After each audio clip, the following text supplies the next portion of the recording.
Good morning students, welcome to the accountancy class. बेटे, हमारा topic चल रहा था एडजस्टमेंट ऑफ कैपिटल, जिसके अंदर 3 केसेस थे। मैंने आपको 2 केस करवा दिए थे।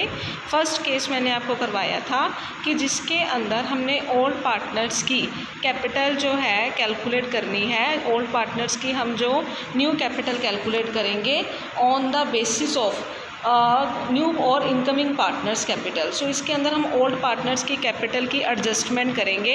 Adjustment of old partner capital accounts on the basis of new or incoming partners capital. ठीक है। फिर सेकंड केस हमने किया था कि हमें total capital of the firm given होगी और उसको हम जो है न्यू प्रॉफिट शेयरिंग रेशियो में डिवाइड कर देंगे। तो वो केस किया था। अब जो है आज हम थर्ड केस करेंगे। ठीक है। थर्ड केस क्या है? Calculating the capital of the new or incoming partner on the basis of capital of the old partners. ठीक है। तो ये क्या केस है कि हमने न्यू और इनकमिंग पार्टनर की कैपिटल जो है वो कैलकुलेट करनी है। किसके बेसिस पे? ओल्ड पार्टनर्स की कैपिटल के बेस पे। बेटा, ये केस की आपको आइडेंटिफिकेशन कैसे होगी कि इसके अंदर आपको ये लिखा होगा कि न्यू पार्टनर जो है वो कैपिटल नहीं लेके आया। कुछ भी नहीं लिखा होगा कि न्यू पार्टनर कितनी कैपिटल लेके आया। इससे आपको पता चल जाएगा कि ये एडजस्टमेंट ऑफ कैपिटल का नेक्स्ट केस है कि जिसके अंदर आपने ओल्ड पार्टनर की कैपिटल के बेस पे न्यू पार्टनर की कैपिटल को आपने क्या करना है? कैलकुलेट करने का काम करना है। तो बेटा, इस केस को मैं आपको सीधा एक एग्जांपल के थ्रू समझाऊंगी। तो देखो बेटा, आपको क्या एग्जांपल गिवन है। कहते हैं एक्स और Y are in partnership sharing profits and losses in the ratio 3:2। X और वाई 2 पार्टनर हैं और ये किस रेशो में शेयर कर रहे हैं? 3:2 के अंदर शेयर कर रहे हैं। The capitals of X and Y after adjustment.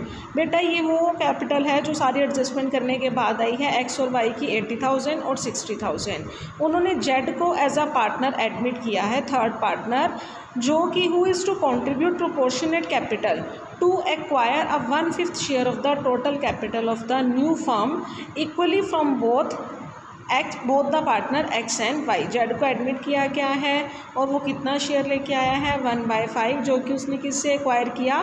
X और वाई से इक्वली एक्वायर किया है। मीन्स 1/5 को हम किससे मल्टीप्लाई करेंगे? 1/2 से। मीन्स 1/10 एक्स ने सेक्रीफाइस किया, 1/10 वाई ने सेक्रीफाइस किया। एंड आगे क्या लिखा है? Calculate the capital to be brought in by Z. देखो बेटा, यहाँ पे गिवन नहीं है कि जेड कितनी कैपिटल लेके आया, वो आपने कैलकुलेट करनी है। मीन्स एक उसका टॉपिक है एडजस्टमेंट ऑफ कैपिटल का। साथ ही साथ आपने न्यू प्रॉफिट शेयरिंग रेशियो भी कैलकुलेट करनी है। तो सबसे पहले हम new profit sharing ratio calculate करें। तो देखो बेटा, न्यू प्रॉफिट शेयरिंग रेशियो सबसे पहले ओल्ड रेशो आपको गिवन है एक्स और वाई की 3/5, 2/5। उसके बाद उनका सेक्रीफाइस कितना है? 1/10। 1/10 मैंने बताया था ना, जो न्यू पार्टनर है वो कितना शेयर लेके आया है? 1/5। और उसने कैसे एक्वायर किया है? एक्स और वाई से इक्वल एक्वायर किया है। तो 1/5 को 1/2 से मल्टीप्लाई किया। 1/10 सेक्रीफाइस किसने किया? एक्स ने। 1/10 किसने किया? वाई ने। तो न्यू शेयर कैसे आएगा? ओल्ड में से जब सेक्रीफाइस माइनस कर दोगे तो न्यू शेयर आ जाएगा एक्स और वाई का। जेड का न्यू शेयर आपको पता है बेटा 1/5 है, पर इन दोनों का बेस 10 है। तो इसका बेस 10 बनाने के लिए किससे मल्टीप्लाई करें? 2 से। तो न्यू रेशो क्या आ जाएगी? 5:3:2। ये आपके पास न्यू रेशो आ चुकी है। अब बेटा, हमने जो है जेड कितनी कैपिटल लेके आया वो कैलकुलेट करना है। किसके बेसिस पे? ओल्ड पार्टनर्स की कैपिटल के बेस पे। तो इसके लिए सबसे पहले हमें चाहिए होगी total capital of the firm. ठीक है। हमें कैलकुलेट करनी है total capital of the firm. तो लेट टोटल जो कैपिटल है, लेट टोटल कैपिटल आपको पता है कि total capital of the firm आपको पता नहीं। सबसे पहले हम क्या करेंगे? Let total share is equal to 1। Z का शेयर कितना है? मतलब जेड का शेयर 1/5 था, तो रिमेनिंग शेयर यहाँ पे बेटा रिमेनिंग शेयर आएगा कि रिमेनिंग शेयर, तो जेड का शेयर 1/5 है। रिमेनिंग शेयर 1 में से अगर हम जेड का शेयर माइनस कर देंगे तो रिमेनिंग शेयर 4/5 आएगा। ये किसका है? एक्स और वाई का। ठीक है। अब बेटा, अगर हमने टोटल कैपिटल कैलकुलेट करनी है तो हम क्या करेंगे? Total capital of the new firm is equal to total adjusted capitals of X and Y. Total adjusted capitals कितनी है एक्स और वाई की? 80,000 एक्स की थी, 60,000 वाई की थी। तो कितना हो गया? 1,40,000 इंटू रेसिप्रोकल किसका होगा? Reciprocal of total shares of X and Y, दोनों के शेयर का रेसिप्रोकल।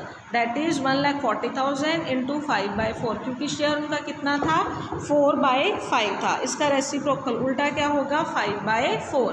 तो आपके पास टोटल कैपिटल कितनी आ जाएगी 1,75,000। ठीक है, ये total capital of the new firm जो कि रिकॉन्स्टिट्यूटेड फॉर्म है जेड के एडमिट होने के बाद आपके पास कितनी आ गई 1,75,000। सो अब आपने इसके अंदर किसका शेयर कैलकुलेट करना है, जेड का शेयर कैलकुलेट करना है। जेड की कैपिटल कितनी है बेटा 1,75,000। टोटल कैपिटल कितनी है 1,75,000। तो जेड की कैपिटल, जेड का शेयर कितना है 1/5, जेड का शेयर 1/5 था ना, तो 1,70,000 इंटू 1/5, तो जेड की कैपिटल कितनी आ जाएगी बेटा 35,000। ये आपके पास जेड की कैपिटल आ चुकी है 35,000। ठीक है, तो ये कैसे आती है कि हमने सबसे पहले टोटल कैपिटल कैलकुलेट करनी है। टोटल कैपिटल कैसे कैलकुलेट करी जाएगी, ओल्ड पार्टनर्स की कैपिटल के बेस पे हम उसको क्या करेंगे कैलकुलेट करने का काम करेंगे। ठीक है, तो टोटल कैपिटल जो भी आपकी न्यू फॉर्म की किसके इक्वल होगी, टोटल एडजस्टेड कैपिटल एक्स और वाई की इंटू उनके शेयर्स का ही रेसिप्रोकल। ठीक है, उनकी एडजस्टेड कैपिटल कितनी थी 1,40,000 और उनके शेयर का रेसिप्रोकल क्या था 5/4। तो कैपिटल कितनी आ गई आपके पास 1,75,000। ये आपके पास total capital of the new firm जो कि रिकॉन्स्टिट्यूटेड फॉर्म है उसकी आ चुकी है। ठीक है, बस उसके बेस पे जेड की कैपिटल हमने कैलकुलेट कर दी। सो ये था हमारा एडजस्टमेंट ऑफ कैपिटल का लास्ट केस। ठीक है, तो इसका कल बेटे मैं आपको एक कंप्लीट क्वेश्चन हम डिस्कस करेंगे। आज के लिए बेटे इतना ही। So thank you students, good bye.